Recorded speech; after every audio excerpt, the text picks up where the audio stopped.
بسم اللہ الرحمن الرحیم۔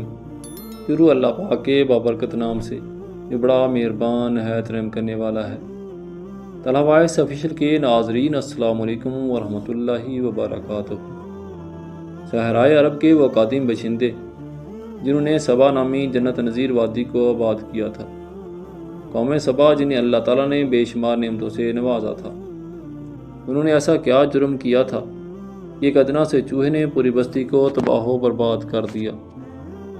قوم سبا کون تھے اور ان کا انجام کیا ہوا؟ قرآن مجید میں اللہ نے ہمارے لیے سبق آموز قصے بیان کیے ہیں۔ یہاں کہیں کسی قوم کی برائی کا ذکر ہے تو کہیں کسی قوم کی سرکشی کا تذکرہ ہے۔ ان اقوام پر آنے والے خوفناک عذاب اور ان کے انجام سے نہ صرف قریش مکہ بلکہ اہل کتاب اور زمانے کے لوگوں کو ڈرایا گیا ہے، یہاں تک کہ یہ دنیا میں آنے والے تمام انسانوں کے لیے نصیحت ہے۔ ان اقوام میں سے ایک قوم ایسی بھی تھی جسے قوم سبا کہا جاتا ہے۔ تاریخ کے مطابق سبا جنوبی عرب کے ایک بہت بڑی قوم کا نام تھا۔ قدیم زمانے سے ہی پوری دنیا میں عرب کی اس قوم کو کافی شہرت حاصل تھی۔ 2500 قبل مسیح کی اسوریہ اور بائبل کے کتبے میں اس قوم کا ذکر ملتا ہے جسے ساہون کہا گیا ہے۔ اسی طرح بائبل کی کتاب یرمیہ میں بھی اس قوم کا ذکر آیا ہے۔ تاریخ کھنگالنے سے یہ معلوم ہوتا ہے کہ ظہور اسلام سے پہلے جزیرہ نما عرب میں بسنے والی اقوام کو مورخین 3 طبقوں میں تقسیم کرتے ہیں، جو کہ عرب واحدہ، عرب عربہ اور عرب مستعربہ کہلاتے ہیں۔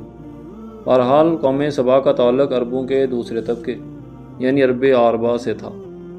قوم سبا کو سبا اس لیے کہتے ہیں کیونکہ اس علاقے کو سبا نامی ایک شخص نے آباد کیا تھا۔ لہٰذا ابن عباس رضی اللہ تعالیٰ عنہ بیان کرتے ہیں کہ رسول اللہ صلی اللہ علیہ وآلہ وسلم سے سوال کیا گیا کہ سبا کوئی مرد تھا یا عورت یا کوئی ملک تھا؟ آپ صلی اللہ علیہ وآلہ وسلم نے فرمایا، سبا ایک مرد کا نام تھا جس کے 10 بیٹے تھے، جن میں سے 6 یمن چلے گئے تھے اور 4 شام چلے گئے تھے۔ سبا سام بن نوح علیہ السلام کے بیٹے قحطان کی اولاد تھے۔ یہی وجہ ہے کہ ان لوگوں کو قحطانی عربی کہا جاتا ہے۔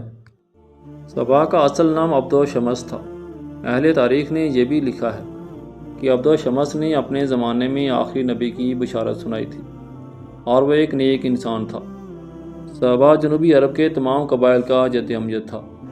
اس نے یمن کا مشہور شہر مارک کو آباد کیا تھا۔ ابن کثیر نے یہ بھی لکھا ہے کہ سبا بعد میں یمن کے بادشاہوں کا لقب ہو گیا تھا اور ملکہ سبا یعنی بلقیس کا تعلق اسی سلطنت سے تھا۔ سبا کی سلطنتیں ایک زمانے میں اتنی طاقتور ہو گئی تھیں کہ مصر، شام، ایران اور ہند تک کے علاقے تک پھیل گئی تھیں، جبکہ کھنڈرات میں ان کے نشانات اب بھی موجود ہیں۔ قوم سبا کا عروج کا زمانہ 1100 قبل مسیح کا ہے، جب داؤد علیہ السلام اور سلیمان علیہ السلام کی حکومت آئی تو یہ قوم ایک مالدار قوم کی حیثیت سے مشہور ہو چکی تھی۔ ابتدا میں اس قوم کے لوگ سورج کی پوجا کیا کرتے تھے، لیکن جب ملکہ بلقیس کی حکومت آئی تو سلیمان علیہ السلام کے ہاتھوں قوم کے سبا کے لوگ مسلمان ہو گئے اور شرک و بت پرستی ترک کر دی۔ امام ابن کثیر لکھتے ہیں کہ قوم سبا کے علاقے میں معرب نامی ایک شہر تھا۔ یہ شہر بلق نامی 2 پہاڑوں کے درمیان تھا۔ پہاڑوں سے بارش کا پانی آنے کی صورت میں یہ شہر سیلابوں کی زد میں رہتا، لہٰذا اس شہر کے بادشاہوں نے، جس میں ملکہ بلقیس کا نام بھی آتا ہے، نے دونوں پہاڑوں کے درمیان ایک مضبوط بند تعمیر کیا جس نے سیلاب کو روک کر پانی کا ذخیرہ بنا دیا۔ بند کے اندر اوپر نیچے پانی نکلنے کے لیے 3 دروازے بنائے گئے۔ اس بند کے نیچے ایک بڑا تالاب تھا جس سے 12 نہریں نکالی گئیں اور شہر کے مختلف اطراف میں پہنچائی گئیں۔ دونوں پہاڑوں کے کناروں پر باغات لگائے گئے تھے جس میں ہر طرح کے درخت اور پھل بکثرت ہوتے تھے۔ کہتے ہیں کہ قدرت کی فراوانی اس قدر تھی کہ ایک عورت سر پر ٹوکری لے کر چلتی تو درختوں سے ٹوٹ کر گرنے والے پھلوں سے خود بخود ٹوکری بھر جاتی۔ سینکڑوں میلوں میں پھیلے باغات کا سلسلہ دیکھنے سے یوں لگتا تھا کہ یہ خوابوں کا شہر ہے۔ قسم قسم کے پھالدار درختوں اور پھولوں کی کثرت سے پورا علاقہ معطر ہو گیا تھا، اور جب ہوا چلتی تو اس خوشبو سے لوگ لطف اندوز ہوتے تھے۔ وہیں خوب اس علاقے میں عود، عنبر، دارچینی، مشک اور بے شمار چیزوں کی پیداوار ہوتی تھی، جس میں سردی گرمی کا اعتدال اور آب و ہوا ایسی صحت بخش کہ پورے شہر میں مچھر، مکھی، سانپ، بچھو جیسے موذی جانور کا نام و نشان بھی نہ تھا۔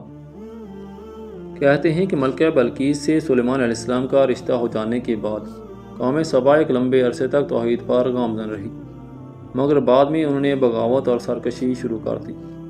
وہ لوگ کافر ہو گئے، ان کے اندر شرک، بت پرستی کا زور ہو گیا۔ انہوں نے المکہ یعنی چاند، دیوتا اشتل یعنی زورا ستارہ، سات یعنی سورج دیوی اور اس طرح کے دیگر باطل دیوی دیوتاؤں کی پوجا شروع کر دی، جو نہ صرف شرک، بت پرستی، بلکہ قوم سبا کے لوگ نہایت عیش پسند اور اللہ کے ناشکرے بن گئے تھے اور مال و دولت کے نشے میں چور ہو چکے تھے۔ وہ خدا کی یاد سے غافل ہو گئے۔ اتنی ساری نعمتوں اور راحتوں کی فراوانی کے باوجود وہ اللہ کو بھول بیٹھے اور دنیا کی دل فریبیوں میں مست ہو گئے۔ قوم سبا کے لوگ اسراف کرنے لگے تھے اور خدا کی دی ہوئی نعمتوں کو بے جا برباد کرنے لگے تھے۔ حالت یہ تھی کہ انسان کی بنی ہوئی روٹیوں سے بچوں کے جسم کی گندگی کو صاف کیا کرتے تھے۔ بعد میں ان گندی روٹیوں کو اکٹھا کرنے سے ایک پہاڑ بن گیا تھا۔ جب کوئی صالح شخص انہیں اس عمل سے ڈراتا اور اللہ کا خوف دلاتا تو وہ کہتے، جاؤ، ہمیں بھوک اور اناج کی کمی کا کوئی ڈر نہیں ہے، ہمارے پاس بہت سارا اناج، گندم، پھل اور میوے ہیں۔ غرض یہ کہ نعمتوں کی کثرت نے انہیں غافل کر دیا۔ کہتے ہیں کہ وقتاً فوقتاً قوم سبا کی طرف 13 پیغمبر مبعوث کیے گئے، لیکن ان 13 پیغمبروں کا ذکر قرآن و حدیث یا کسی بھی تاریخی حوالوں میں موجود نہیں ہے۔ ان پیغمبروں نے ان کو خدا کا شکر بجا لانے کی تلقین کی، انہیں راہ راست پر آنے کی نصیحت کی، انہیں بے جا اسراف سے توبہ کرنے کو کہا، لیکن ہر سرکش قوم کی طرح انہوں نے بھی انبیاء کرام کو رد کر دیا۔